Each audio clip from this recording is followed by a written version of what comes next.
button. Okay, very good. You know. Hey, everybody. Welcome to another episode here on the OWLL Podcast, powered by Celsius Beverage. If this is your first time tuning in, we are now doing this on audio as well on video at OWL App everywhere, as well as my LinkedIn account, Jason R. Hill. We bring in some of the most impactful people around the world into this studio every single week. And how cool is this? That if you're live on the OWL App, you get a chance that we may call you and plug you into this show. We're on the few podcasts that do this. It's like old school radio. And I'm joined by my co-host, Ellie Santra. What is up, Ellie? Not much. Just happy to be here today and excited for this weekend that we have going on. Yes, big weekend. TEDx Boca Raton. We have a big partnership with them.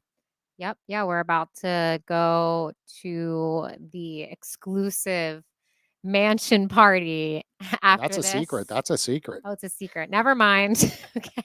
No, but it's a secret that if you connect with the right professionals out there through networking, you get invited to mansions, and it's the pre-party to TEDx. A lot of speakers have flown in, and Cindy Metzler got this house, and they're going to do a lot of content, and a lot of people are just going to connect, because building a business is about connecting and building rich relationships. And often people just want to get a shortcut to success, you know, by creating a social media post and go viral and then live on a beach. But we know that's just not the case. Almost every entrepreneur we ever interview typically does it through rich relationships.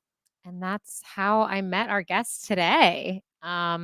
Just literally in life, hanging out at a friend's house. And then I realized she'd be perfect for the podcast. So we have Melodie van der Baan today. Tell us a little bit about yourself and what you do. Sure. It's great to be here. Thanks for having me. And I love what you've built with OWL. I think it's really absolutely exceptional. Well, I actually founded my third company, which is Max Retail, and we enable independent retailers who have excess inventory to sell it online. And we make that super simple because they have really incredible businesses to run in store. We work with over 2,000 sellers today in all 50 states. And it is just a really, really impactful company, and it gives me a great sense of purpose. But before that, I was an independent retailer, had a store in Palm Beach Gardens, Florida for 9 years. And then I was a distributor for 5 years before that. And just really that entire 14-year span dealing in inventory. Sounds like an overnight success. Yeah, I've actually been living this so problem easily. a long time, right? This is my problem. This all. I love it so much. So what comes to mind immediately is my wife's favorite store, TJ Maxx, right? And I just think of that store, brick and mortar, and they get all this inventory, and it's so discounted, right? So obviously you're not TJ Maxx. You're more behind the scenes online. So explain in more detail the concepts, so our audience could really gain an understanding what you mean by 2,000 sellers and, you know, them having extra inventory and passing it to you, and then what happens? Like, kind of go into more detail. Sure. So if you'll think about where you live and your favorite stores down Main Street, there's a store that you pop into. They have your favorite brands. They maybe carry somewhere between 30 to 60 different brands in store, and they have a sale rack. You don't think much of it. Maybe you shop it. Maybe you don't. I do think about it. Right. Yeah, I'm like, where is the sale rack? That is the first thing I do. That is the rack that I go to, me too. you know, especially at expensive three. stores, Yeah. right? Like if I go to the mall and I go to Diesel, you know, I like their jeans. I'm like, some of them, they've gotten very pricey. Right. Nowadays, like the retail price on, and this is an outlet, some of them they're like $400 or $500. Right. I'm like, what's going on? I was like, they used to be expensive, but not at that level. And then sometimes you go to that sales rack because sometimes they're like $75 to $150, even expensive, but at least they do hold their value from all that jeans that I've ever purchased. They're the only ones that don't fall apart somehow. See, and there's the thing. There's brands that you absolutely love. Yep. And when we buy from small businesses, it's really, really important because these small businesses, they actually underpin our local economies. When I own my retail store, every charity would walk in my door and ask for a donation. Every school came in and needed a donation, and I loved giving to them. And so when you benefit a small business, you actually benefit your entire town. But those sale racks, they don't look like much to you, but it's actually an average of $100,000 a year in financial losses for these small businesses.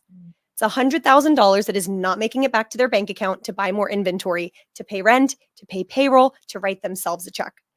And from experiencing that for a couple of years, I just said something has got to exist. And so, yeah, it's my wife. She goes there and she's like, Jason, it was on sale. I didn't spend that much money. That's right. Look at these deals. And She's I'm got to like, do what so she's got now to do. I got to tell her she's doing She's doing a solid a for that small solid business. for that small. She's exactly. going to love you. Precisely. I got her back. You do. You do. So here's the thing. Most people assume that these small businesses, when they have unsold inventory, that they just sell it to TJ Maxx, that they just give it up. But the truth is that's not what happens at all. These small businesses, first of all, don't know the buyers at TJ Maxx and places like that. But the second thing is the prices that TJ Maxx would pay for that inventory is pennies on the dollar. So if you're a retailer and you paid wholesale cost for an item, you might, and my customers, their average wholesale cost on an item is around $70 wholesale. TJ Maxx, if you could sell to them, would give you maybe $5. Maybe if you're really lucky, 10. You're not getting 70 back. And the problem with that is not only that they don't know those people, but the math, when it doesn't work out, and even if you did that deal, let's say they knew TJ Maxx and they did get that $7, you don't get enough cash recuperation to where you can actually buy something else. And so with Max Retail, what we've done is we've essentially built a platform where these independent retailers are able to connect via their point of sale, whether it's Shopify or Lightspeed, or if they have a different point of sale, they can even just list manually. And on our platform, we actually match their last, what we call them onesies, twosies, like the last single or double unit you have available. We match their last pair of jeans with the exact same pair of jeans that's available from other retailers just like them around the country. So on our platform, it's not a onesie, twosie. We might have 20 pairs of that same jean that's available from different sellers.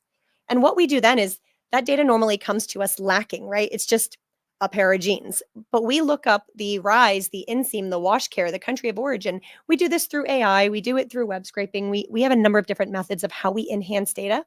And why do we do that? It's because we're prepping it to be sold online so that when your wife is shopping online, she might actually buy My a wife pair of doesn't shop jeans. online. Come on. She's all brick and mortar TJ Maxx. No, I'm just kidding. Well, if she feels crazy one day and she's shopping online and she sees this great deal of jeans online, she has no idea. But when she purchases it, that order might pipe through Max Retail. And our seller, that small business in, let's say, Dallas, Texas, gets a text that says, "Great news, your jeans sold." Ooh. At that moment, she approves the sale, gets a prepaid label. She doesn't even have to pay for shipping. And as soon as those jeans are shipped out, we pay her 85% of her cost back. So now she has enough money to go and buy another item that she can make full price on. And that is just a really it's a rewarding mission. I love it every single day when I see these sales coming through and I see these retailers who would normally have merchandise sitting on a sale rack, getting it out the door, increasing their turns. In retail, we call it a turn. And is it all direct to consumer? Like I could go on the site and get it, or is it more ads and I'm not noticing, for example? We work with what's called sales channels, Okay. right? So a sales channel is simply a website that people love to shop on and they need more drop ship inventory, right? So some that you're familiar with might be like Poshmark or eBay, but there's a lot of more, a lot more sales channels that are full price retail, and we work with them as well. So we have 18 different sales channels today. We'll have 26 live by the end of the year, and that spans between the US, Canada, and Latin America. So in terms of, are there returns allowed on these sites? So on some of the sites, there are returns allowed, but we absorb them so that it doesn't go back to our independent retailers, because the last thing you want to see is that item coming back to you after you've already been staring at it for 6, 8, 12 months in store. So then what do you guys, so then if you get a return, then you just put it back up again? We have to resell it. Yeah. Okay. Got it. But it's important for our customers. I think for us, the most important thing is what serves our customer, because I'm so obsessed with her, him, they. I just adore them. And, you know, one of the core pillars of Max Retail is discretion. Yeah. These retailers, sometimes they're embarrassed about how much unsold inventory they have. They don't want to be attached to it. They don't want to sell it online directly, outside of the fact that selling online is really complicated, but they just don't want to tie to it. And so when they list it on Max Retail, it's completely anonymous. There's no tie back to them. And we can quietly dispel it, pay them back for it, and they can focus on buying new inventory, serving their customers well, taking care of their communities. And then, like, how many of these, I don't know if you said this number already, because there was a lot of information, but how many consumers, like, do you have currently? We reach 400 million end consumers through our 18 partner sites today. Oh, wow. Okay, that's a lot. It's really exciting. And our sellers, they make anywhere from $500 a month up to $20,000 a month from Max Retail. Okay, gotcha.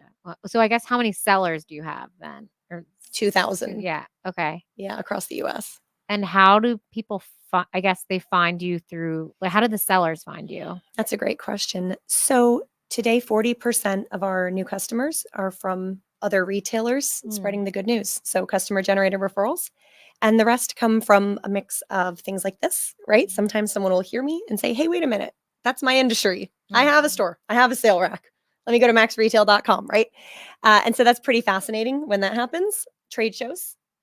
We love to be at the places where our customers go. I was at a store yesterday that is closing in Palm Beach Gardens and like got an item because they're like everything has to go. So now I'm like, ooh, I should refer them to you. Well, so that's the interesting thing. So most of our customers are actually really thriving businesses Yeah. and they just have this problem that's not worth their time. Mm. So I would say less than 10% of our customers are planning on going out of business or Yeah. going out of business. And I would say 90% of our customers are hopping. They're omni. They're And selling those are the in ones you store and want because online. they're Yeah, repeat. well, these people actually they have 2 stores, so they're just Yeah. shutting down one of their stores and moving it. Perfect. So, but I was just So then like, you want I max feel like- retail. yeah, Yes. That's Are you allowed to tell us some of your biggest clients, for example, or they kind of don't want to be known? It's kind of hidden because I get the sense like if it's Exactly.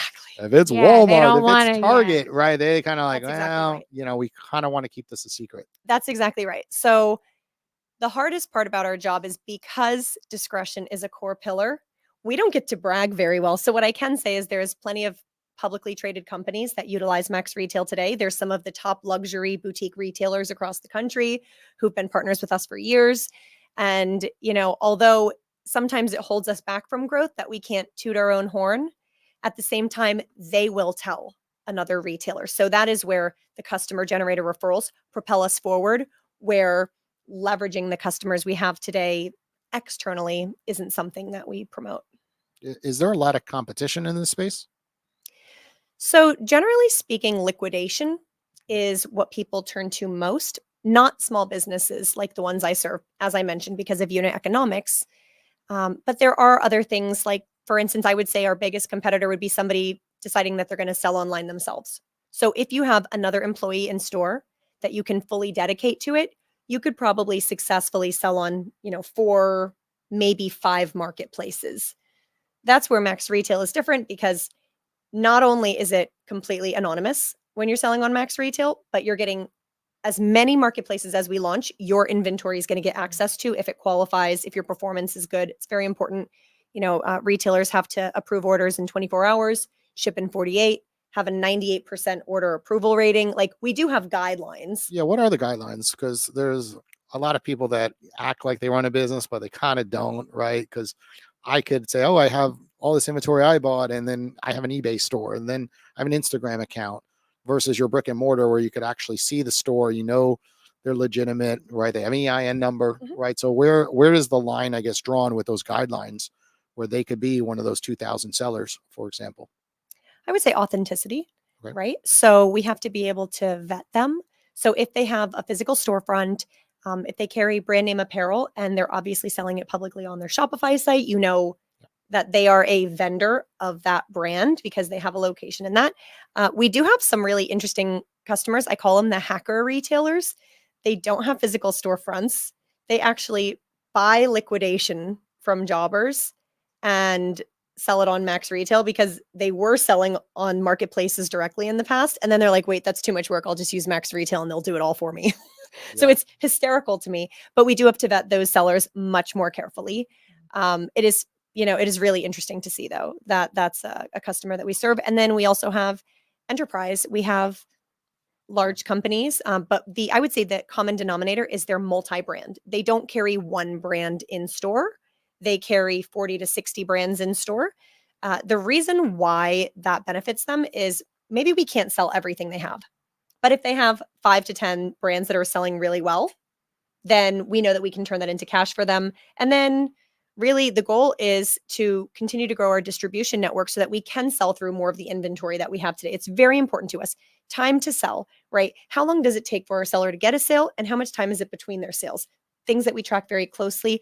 And then how much are we paying them? Are we paying them more every month than the month before? Super important. I want to learn more about you, right? Because often we hear so much about the journey of the actual business, but you are the leader of this business, right? Tell us about your past companies quickly. I know we could probably talk for hours about those, but then a little bit about like your routine, right? Mm. How do you kind of get through the week? Like you put out a lot of fires, when you're working with this many sellers, when you're working with this many brands, employees have bad days, right? And you gotta be that leader and put them in a good mood. So let's just talk about the past brands and how you got to where you are today. Sure. So I think a strength of mine is that I didn't go to college. I've never worked for really any other company. So I've never had any kind of a standard to go by. I've only had my own intrinsic motivation, and it's kind of jacked, not gonna lie, right? Like You're always, I feel like every time I see you, you're just like so positive, and I'm like, how does she do Did it? she just Like, drink a Celsius? What's yeah, going yeah, on yeah, here? yeah. I'm telling you, I got just this natural, joyous Celsius Yeah. running through my blood. And I really I love doing hard things well. And it's a core value of Max Retail. So my background, if I say like, where did this come from? Like, how did I get to be built like this? It's really my mom, right? Like we look at our parents and we see who they are, and there are things about them that build us up. And to a fault, I'm a workaholic just like her, but I watched her work 3 jobs when I was a young child. And she always had such joy on her face. And one of the jobs is she actually became commissioner of Oakland Park. And she did not have any political background. She just didn't like what she saw was happening in our city. So I was 8, my sister was 9. This is before social media. So we just printed flyers. Yeah. And my mom said, you go down that street, you go down that street, I'm going down this street, knock on every door and tell them why they should vote for me. And that was how I started door knocking. And she got elected. Mommy's good. That's all it takes, right? And from there, we didn't have a lot of money, but she never told me no. So, Mom, I want to be in this beauty pageant. Go knock on every door and see if someone will sponsor you. See if a number of people will sponsor you. So I did that. I just went knocking on the door. And you know what? I raised enough money to get in the pageant. Same thing, Mom, I want to go on a ski trip with the youth group. Well, we don't have any money for that. Go wash cars. And that just continued to build in me this can do, anything is possible spirit. So a mix between her hard work and her joy and never telling me no. To this day, no is not a great thing for me, right? I don't accept no well. I normally add a T and then a yet to it. Not yet is what I hear. No's not really like, doesn't really resound. Even my husband knows that. He'll be like, sure, we can get you a convertible later. Like he won't even say the word no. One day. Right. But from there, it just continued to be a pattern in my life. Long story short, I was living on my own by the time I was 16, working 2-3 jobs myself, and really just trying to find my own way. Graduated from a really great private school, but I had already felt alienated from my peers, right? I didn't feel like an 18-year-old kid who was going to go to college. So I didn't choose that path. And when I told my mom that, I was terrified. And I said, Mom, listen, I just don't think it's for me. I don't know what I want to do yet. And she said, Mel, I'm not worried about you. You're a leader. You'll figure it out. You want to talk about pressure? That is pressure. Yeah. Well, that's an interesting, thing to come out of your mother's mouth, because most mothers like, you're not doing that. You're going to college.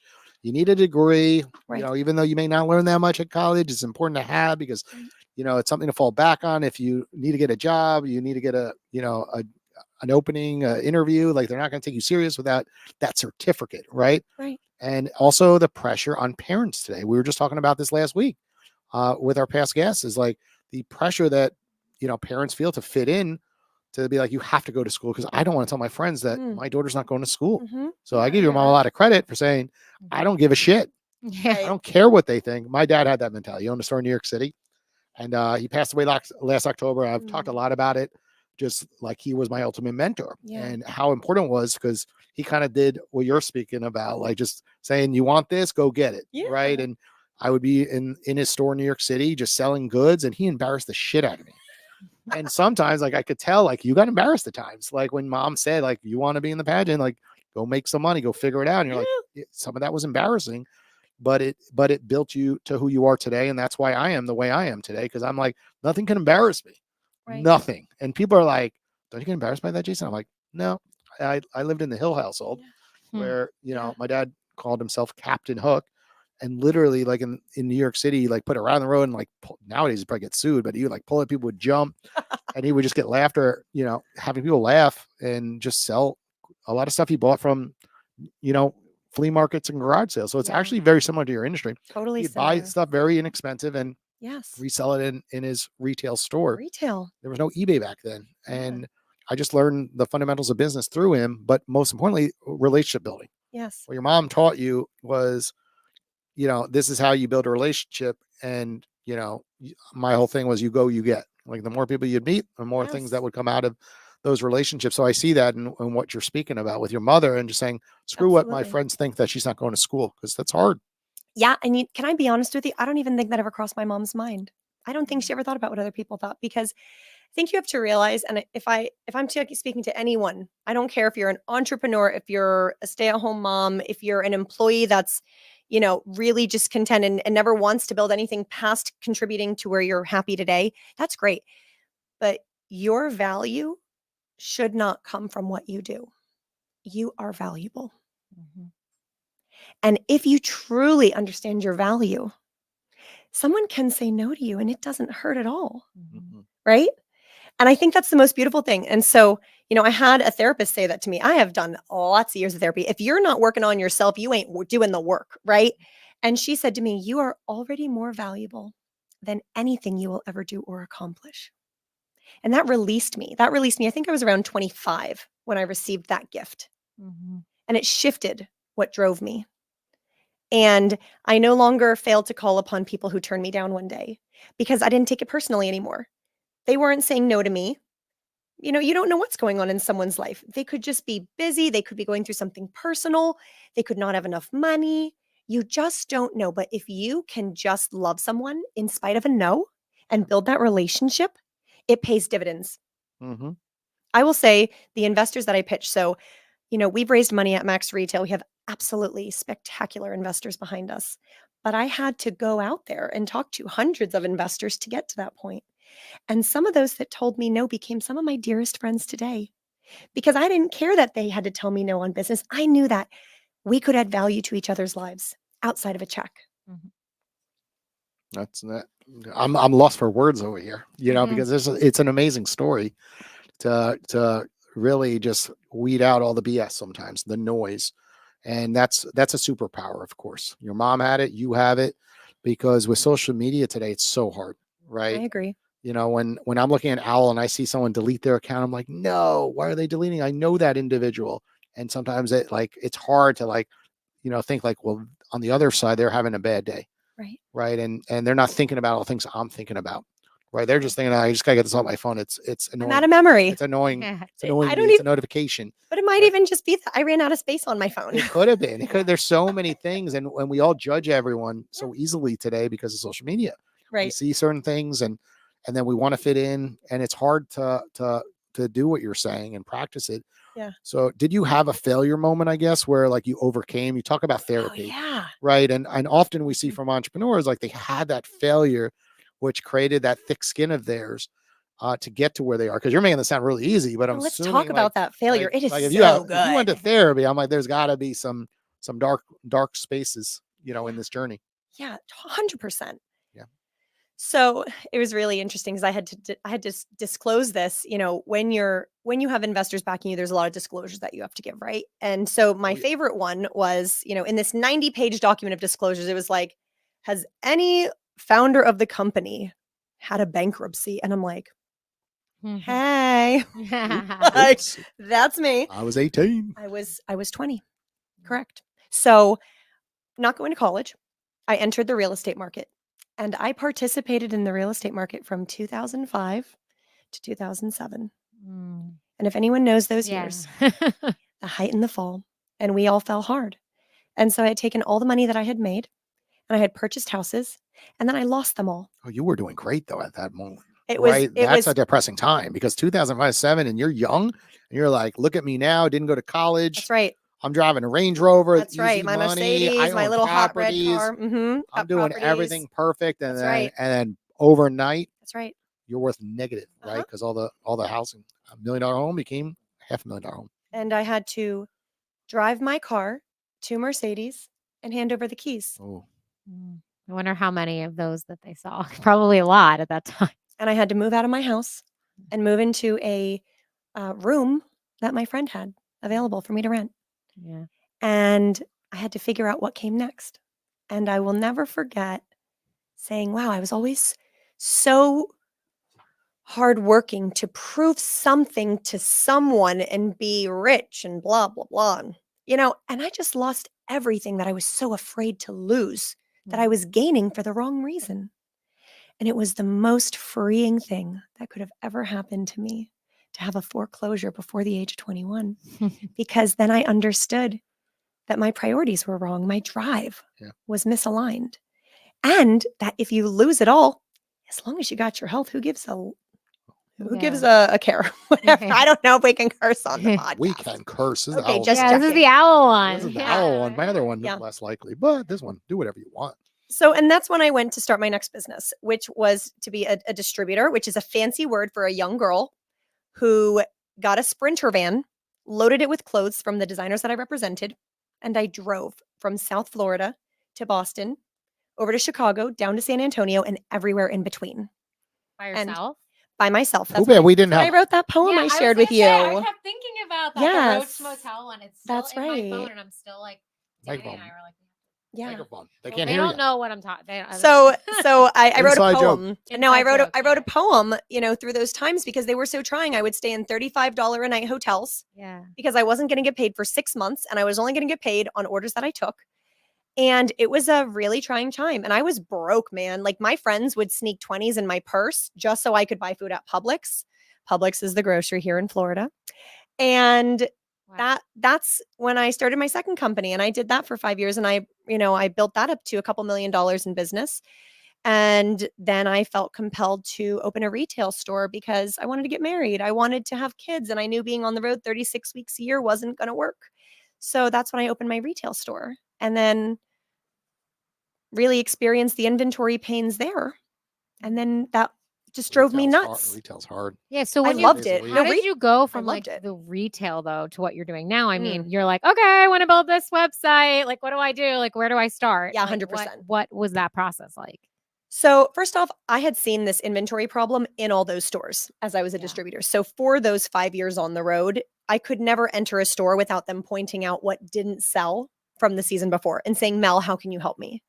And the brands never wanted to take inventory back because inventory is a hot potato. Yeah.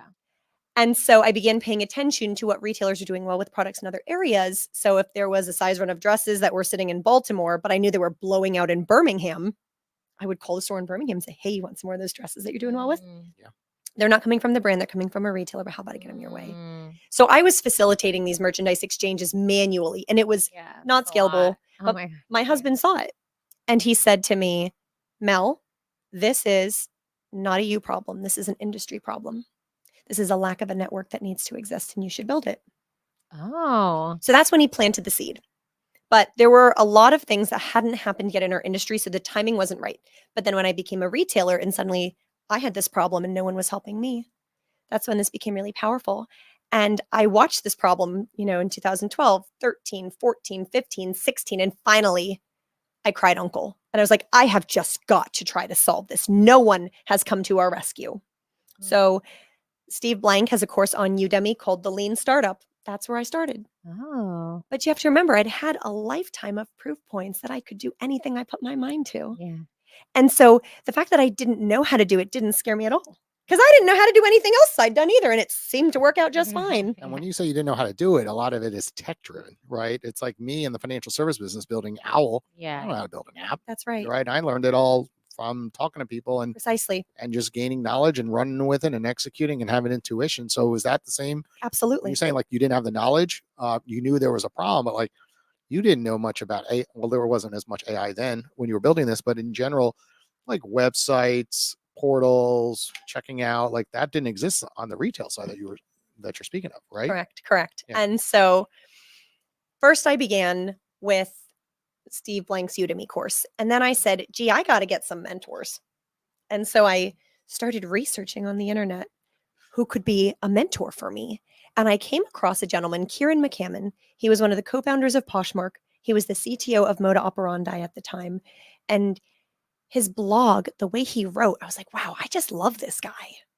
And so I just started emailing him and leaving messages with his secretary. And I stalked this man for months. I think finally he called me because he's like, this broad is not going to leave me alone. She's going to kill me. She's just We got to not. see what's happening here. I'm scared. Yeah. Yeah. So he calls me and I say, hi, I'm Melodie and I'm a retailer and there's this really big inventory problem and I want to solve it. Where do I start? Oh, wow. And, I said to him, how do I find a you so that I can do this, so that I can build this? He said, well, listen, you're probably not going to find a me, but I'll give you a name of a third party company. They're overseas and they can help you, get it off the feet, right? Get off the ground. So I said, may I call you again? May I keep calling on you about this? And he was like, sure, you're pretty entertaining. He's like, no one's ever done this to me before. Go for it. Right. So 6 months later, my husband actually helped me land my technical co-founder. They had been lifelong friends. He's like a super genius. And he started working on building this. And then I went to one of my customers at my store and I said, hey, listen, do you want to be an angel investor? You've been watching me work on this for years while I'm owning the store. What do you think? And she's like, yeah, I'm in. I believe in you. I know you're going to do anything you set your mind to. How many years ago are we talking? 2017, 18, okay. 19. Yeah, I've been on this journey for a while, right? Yeah. And so roped in a technical co-founder, got some investment capital, and then I called Kieran back and I was like, hey, I found a you. He's building it for me. And I got the money to hire that company that you told me about. Now can I show you my wireframes? Can I get more of your feedback? And this began our relationship. He was an unofficial advisor for 2 years. And then he became an official advisor for 2 years. So cool. Yeah. And then he became our fractional CTO. Wow. For the last 18 months. And I joked with him. I was like, hey, remember when you told me I was never going to get anyone like you? Well, I got you, bud. Because I just love him so much. And like we have this beautiful relationship because he's just a generous individual and he's so brilliant. And if I hadn't been courageous enough to just cold clock someone and stalk them and ask. Often people just don't ask. And there's a lot of people that will mentor. You know how many people I know that just are like, hey, it'd be cool to help somebody out, but just nobody ever asks. But you know what's rewarding? I'll be honest with you, because now I'm in the mentoring position, is only when people follow through with the advice you give them. Mm-hmm. If someone spends their time with you and gives you valuable advice, the biggest insult is for you to do nothing with it. Don't call them again. If you call someone again, it better be to say, hey, listen, I took your advice. I followed it down the path. This is why it worked or why it didn't work. It doesn't have to work. But if you say, I listened to you, then you know what they want to do? They want to give you more advice. But if it falls on deaf ears, I don't want to spend more time with someone who doesn't want to listen to the last piece of advice, because there's a reason I gave it. And I felt like it would be meaningful to them in the same way that Kieran, every step of the way, has given me wisdom. And there have been times that him and I have disagreed, right? But we continue to talk about it, or I continue to at least say, hey, listen, this is why I don't think this is right. And we respect one another. And it's really a beautiful relationship just to watch them grow. To your point, relationships grow and they deepen. And there's something really beautiful about that. But it all starts with a call to someone you don't know. Which is happening right now on the OWLL app, because we're about to log in. Okay. And call someone, Mel, that you do not know. And we're going to patch them. I love it. We're going to patch them into this podcast. So while he's doing that, though, I'm curious. We talked a lot about like building your business. I'm curious about the hiring process for you. Like, obviously finding good employees is not always easy. So like, obviously at this point you've grown a lot. What are you always the person to like do the interviews? Do you have an HR person? Like, you're such a go-getter and like a doer that you obviously want people under you who are like the same way. So like, what is your criteria for that? What is your process for that? So I'm very blessed. My co-founder, Morgan, is an executive recruiter by trade. Oh, okay. Yeah, you did mention her recruiting. Yeah. Okay. She's epic. Oh, awesome. And so she handles all of that. Okay, and she knows the culture fit. Really, I think that's the most important thing that she's hiring for, is not just skill. But right now we have 37 domestic employees and something like 13 overseas. And with a headcount of 50, you want people to be a good fit. Yeah, totally. Hey, John. Hello, this is John. Hey, John. It's Jason. Hey, how are you? I'm great. Well, are you okay being recorded? You're on my other podcast, the OWLL Podcast right now, and you're here with Mel, the CEO of Max Retail. So are Hi, you Mel. okay with this? Hi, nice to meet Absolutely, you. That's fine.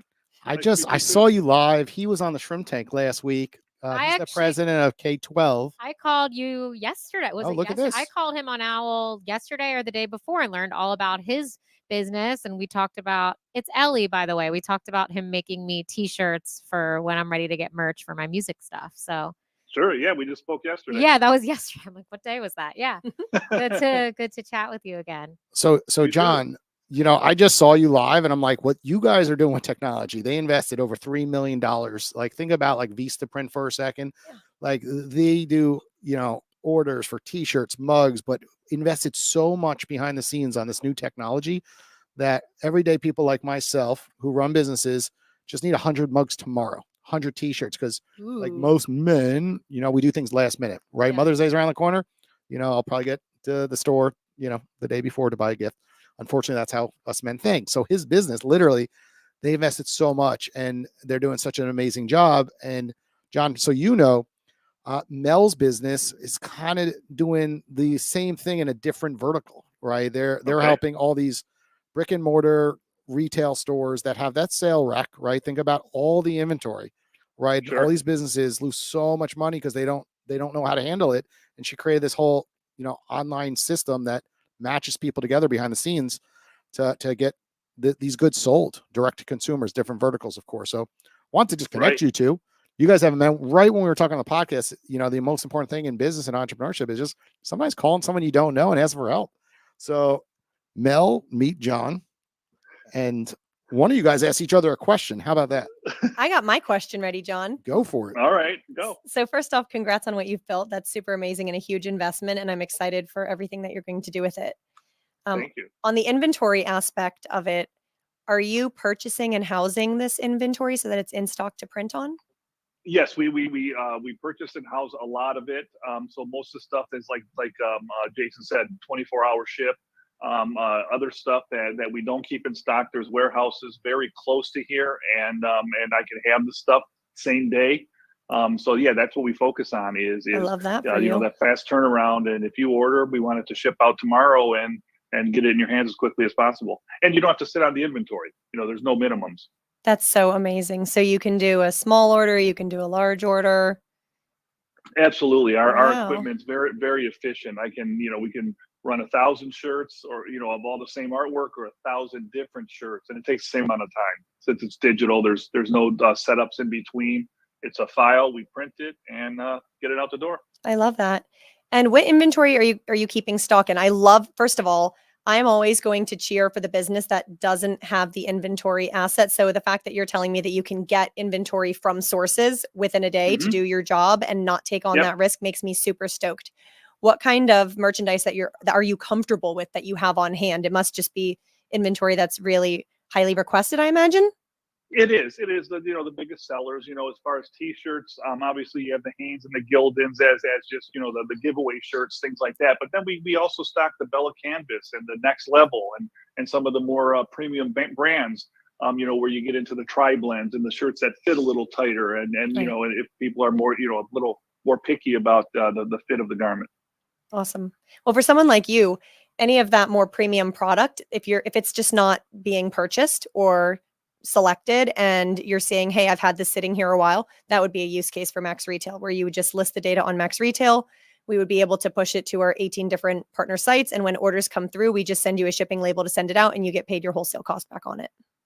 Love it. I think it's a great idea. I look forward to learning more about it. Awesome. Awesome. Where are you based? West Palm Beach, Florida. Oh, okay. Us too. Yeah.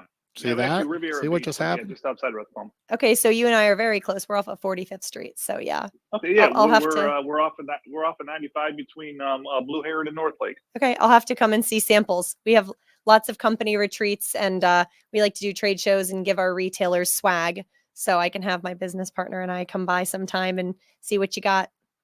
That would be great. Oh, so nice to meet you, John. And John, I know, Me I too. think I could be wrong here. Do you guys do stuff with Place of Hope? I know you guys do a lot with nonprofits. Yeah, we've recently connected with them. Great. Emily Pantelides put us in touch with them. We've had a couple meetings. They're going to bring some of the people they work with through our facility. We may have a job program for them. We're looking into things like that. And but yeah, I think we'll be doing things together in the future. John, I love that. I'm a big fan of Place of Hope.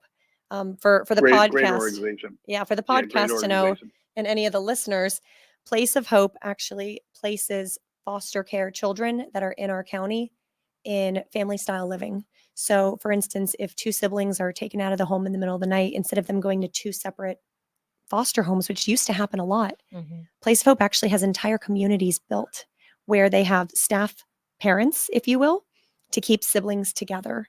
And they actually take care of, I think it's something crazy, like 30% of our county's foster children are cared for by Place of Hope.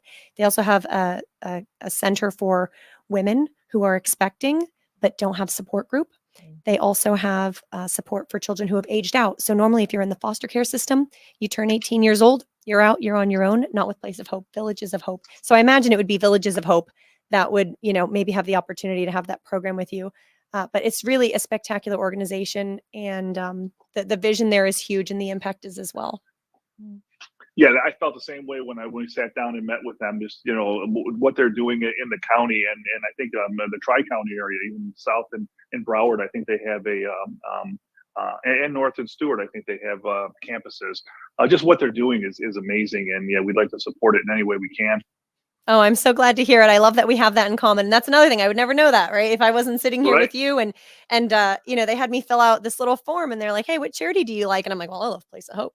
Data points. So you get to Very connect cool. it, Very get to know cool. people, of course. I love that. And you may not have known this either of you guys, but we launched the OWLL Podcast with Charles. No. It was our Is that first. right? It was our Stop first it. guest, and we did something cool, like kind of like Amazon Prime does. We did Owwll Week, where every single day, like we did a Zoom, we had a club back when Clubhouse was big, Clubhouse rooms. There was no LinkedIn audio back then, and we just did different things every single day. We gave out bonuses on the platform, and all the money got donated. We're a startup. There wasn't much money. Yeah. I actually felt bad. I had to like bring it up a little bit because I'm like, we only made like $100. Charles is grateful for everything. Let me bring some more. Then I was like, to my wife, I was like, what do we got at our house that we don't need anymore? So I gave like, I showed up with a car full of stuff plus some money because a new app. We're taking such a small margin when we launched, Sure. Right. but they were our launch partner That's so cool. on the OWLL Podcast, and Charles is great. And then we went down there. Ellie wasn't with us at the time. Stephanie, Travis, and Jimmy, and we went and donated our time. I love it. We went back there. We folded clothes and really understood like the mission behind the scenes volunteering. Too cool. I also know Emily That is- Pantelides from Junior League. So it's, John and I, we don't have 5 degrees of separation. We've got like 3 degrees of togetherness. Yeah. Well, Right. With Emily, she really knows how to put us together, doesn't she? That's true. is that how you were referred to us actually through Emily's PR firm, I think? Right? Yes. Yeah. Absolutely, yeah. And then Emily was on the shrimp tank. Love So it. it goes back to relationships, Da-da-da. right? The compounding effect and knowing one individual and the next. So I got connected through John in K-12 through Emily. And then Emily, I don't even know how Emily and I met originally, but who knows? But we run a podcast. So naturally PR Fair. firms are like, hey, That's fair. let's learn about the shrimp tank. What's going on over there? It's a good opportunity for our clients, of course. And then if Charles at some point landed on the shrimp tank. So That's awesome. small world. Too cool. Great. Well, John, thanks for joining us here on the OWLL Podcast, and looking forward to seeing you on OWLL more frequently. I know a lot of people are calling you, and Mel's about to experience the same thing next week when she makes herself available on the OWLL app. Wonderful. I'll be calling. Awesome. All Absolutely. right. Take care, John. Later. Thanks, guys. Bye. Okay, Mel, what should we do here? Should we give him 5 stars? Oh my gosh. Give him 10 stars. Why are you stopping at What shall we 5? say? What call with Mel? So tell me how we do this here. Amazing. This is just the rating at the end of the call. So most people, I don't think I've ever given less than 5 stars. We do vet everyone that comes onto OWLL. So I've never had a bad experience. But if for some reason you did get a creeper, you had a bad Yeah. experience, you can report somebody. So it's just another added layer of safety, Cool. security. That's So, nice. Yeah. And then it And it's holds all in people app calls, so no accountable. one has their phone number. So if you're having a bad experience, Yeah, like, okay, right. next, you don't have to deal with Cool. speaking to them again. So it really controls everyone's boundaries. Very nice. Yeah. The outbound caller, the inbound caller, and just making sure that everything runs the correct way. Super cool. Okay. Who are we calling next? Okay, you be the judge. Yeah, So you there's only pick. about 20 people available right now. Okay. So we have Will, men's emotional coach, Okay, let me see. Blueprint, happiness expert, CTO, corporate dynamics, Lynn, licensed advisor, travel agent, Yeah. let me see. Jared, CRO, OTB digital, I think a I saw doctor. someone earlier that was available. I want to see if she's still available. Chella. She does a lot with female founders, especially on LinkedIn. There was someone on there that was kind of like a sales manager. She was from South Carolina. I remember I saw her, but she interested me because, you can never not have enough calls with people who know how to manage sales teams, right? There's course. always something to learn. Somebody who's working it at a different angle. So that she did interest me. I'm probably going to stalk her. So pick one Okay. because we'll do one more And call. this is a tip that for people listening and for you, Mel. So if there's somebody that you see on Owwll that you want to call and like this saleswoman, I want to talk to her later, you can make sure that you follow her. And that way, if you follow her with the owl in the right hand corner, then you'll get a notification when she goes live.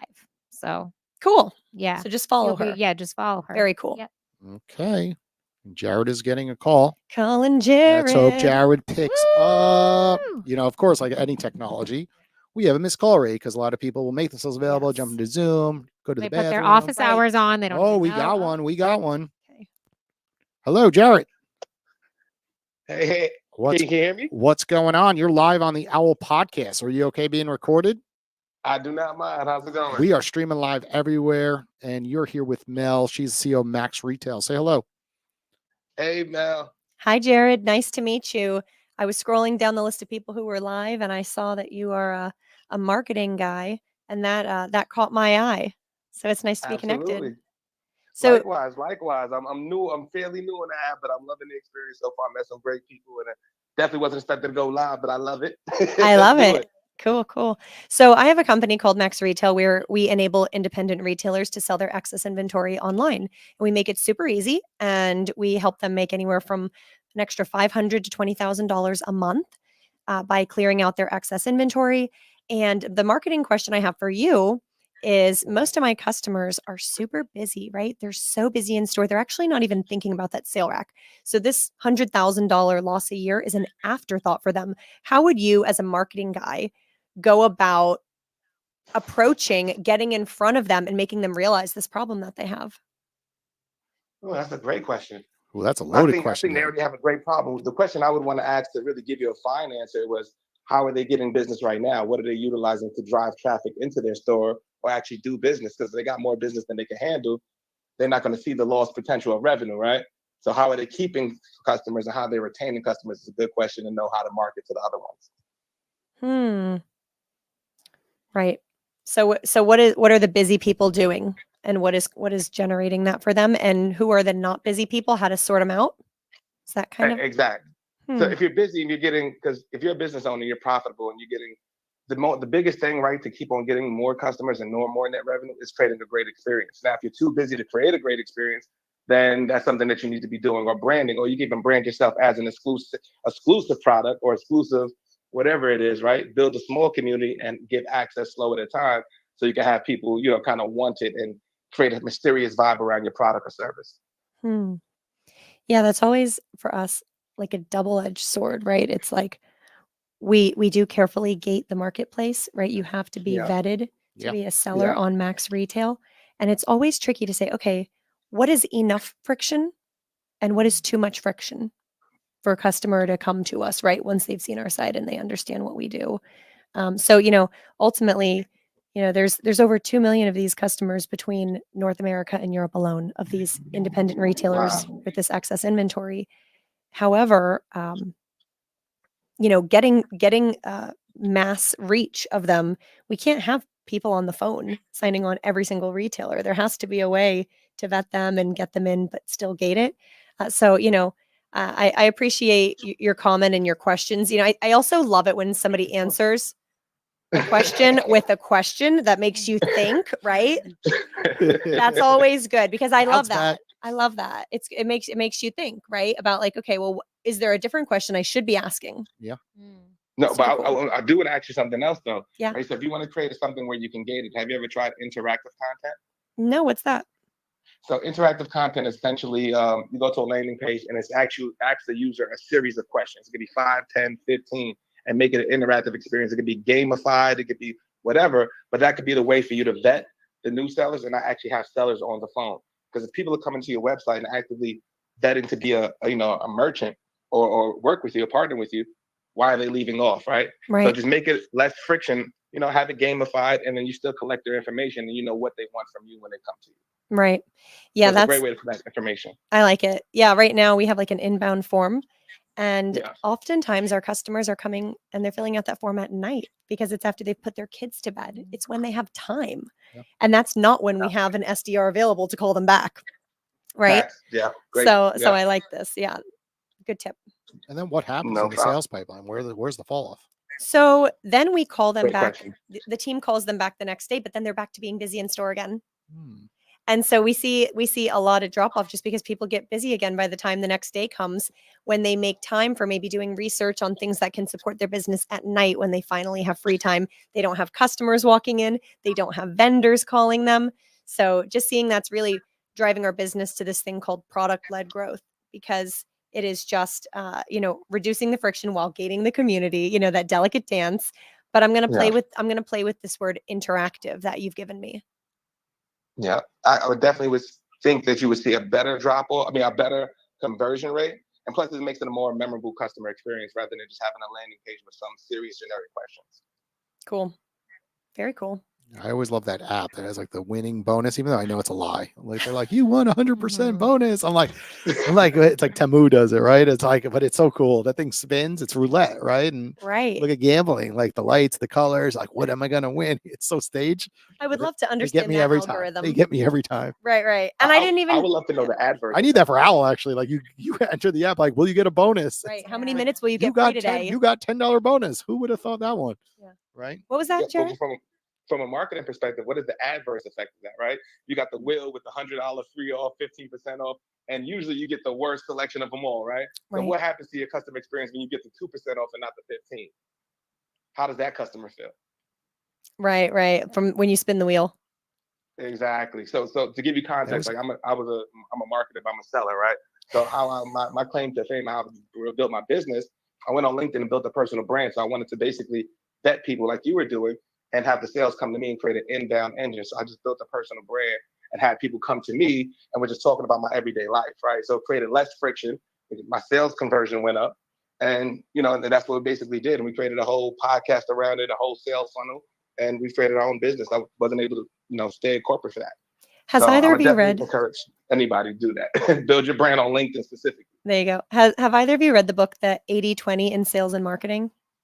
I have not. Oh my No, gosh. But I've heard a lot about it. It's very similar to what Jarrett just said. Yeah. And it was given to me by a friend of mine. And actually, he was speaking with this billionaire friend of his about me. And the guy goes into the other room, gets this book out and says, give this to Mel. And that's how I got my hands on this book. He said, this is how I made all my money. So for anyone out there, the 80-20 in sales and marketing, it'll blow your mind. And it's interesting because I've just been reading it in these last 2 weeks, right? And I find myself, I don't know about you, but when I read books about business, I read a chapter and then I stop and I go back and I read it again. I actually don't read a book end to end. It can take me months to read a book because I'm committed to digesting it. Yeah. Well, that's why I listen to audio, mainly because I do it at night Right. when I'm falling asleep and then I don't retain any of the information. So I'm like, I just listen to audiobooks when I drive. It's way better. But Yeah. Any way to get it to sink in as much as you can. I'm one of those crazy people. I just talk to a lot of people, pick their brain, right? I Yeah. know a lot of people love reading. I'm more of like, I speak to people and I just absorb knowledge, and then I ask more questions. I get detailed. And I've never been a reader. I just, I read obviously naturally through LinkedIn, right, on social posts. So I'm always reading and I'm absorbing, but I've never been that book reader. I don't know. Do you know what? And I know everyone talks about like. No, I was never a reader, and this wasn't even a New Year's resolution. But I went to a really amazing opportunity in Hawaii for founders and investors a couple months back. And I was speaking with a really successful entrepreneur who was just coming out with his book, right?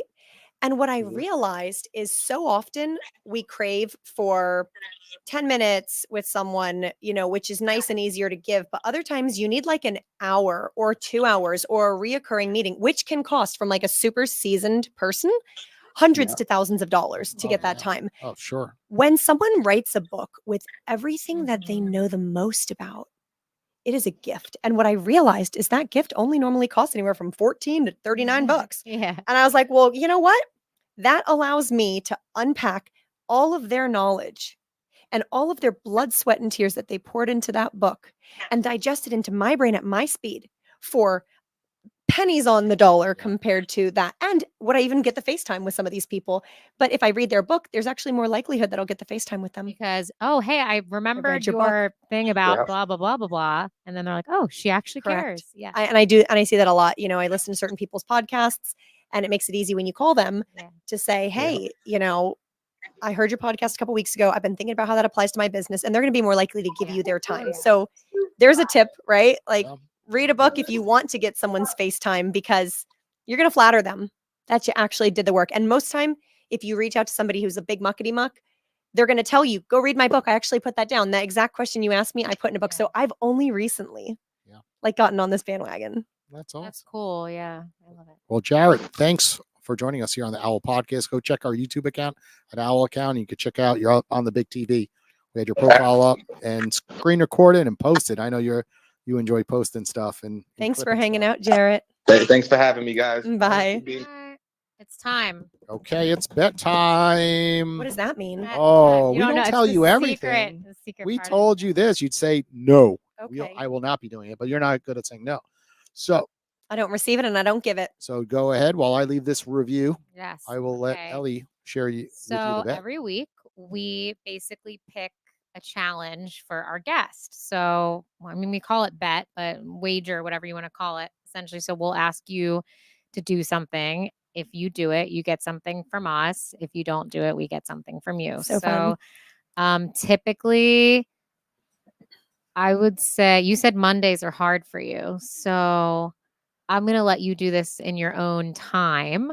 I'll just say you have to Let's link it to Mentorship Monday. no, but she doesn't like Mondays. She's busy I Mondays. missed that part. Mondays Sorry, are I'm over fun. here searching. Yeah, that's and why I was like, let's getting your profile yeah, up. no. So that's why By the way, you need a new headshot. I agree. This. I'm a busy girl. Who's this got is time a- to take my picture? Do you have a real headshot, or you just threw one up here because it was in your camera? The one that was from Google. The one on LinkedIn, I used AI. Okay. And it was actually like kind of crappy. No, But then we're I went on fixing this. Photoshop and I fixed it because it made me look older. I was like, I don't know what you think you're going for. So, and my husband's a great photographer, but every picture I have is with me and my kids.